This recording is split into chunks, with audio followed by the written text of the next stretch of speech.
ठरलं तर मग या मालिकेच्या 27 जूनच्या भागामध्ये सुभेदार कुटुंब आणि महिपत साक्षी बिझनेस एक्स्पोला जाणार म्हटल्यावर सायली अर्जुनला खूप आनंद होतो आणि ते ठरवतात की आपल्याला एक आता चांगली संधी आहे साक्षीच्या घरात घुसून तिच्या घराची तपासणी करायची आणि ते लॉकेट शोधून काढायचं। आणि यासाठी ते चैतन्याची सुद्धा मदत घेणार असतात प्रियावर स्पेशल वॉच ठेवण्यासाठी।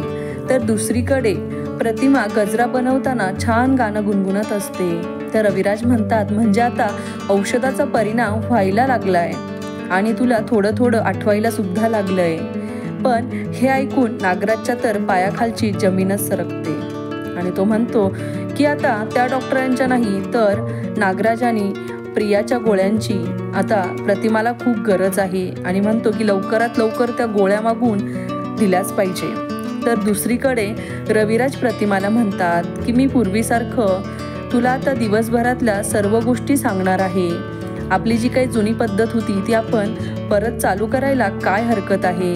म्हणजे रविराजला वाटत असतं की आपण थोडंसं शेअरिंग केल्याने प्रतिमाला मे बी जुनं काही आठवेल म्हणून ते असं म्हणतात। तर इकडे प्रिया अश्विनला म्हणते की आपण बिझनेस एक्स्पोला जाऊयात। त्यावर अश्विन नकार देतो की मी एक डॉक्टर आहे, माझ्या खूप जबाबदाऱ्या असतात आणि मला न विचारता तू कुठलाही डिसिजन घेऊ शकत नाही।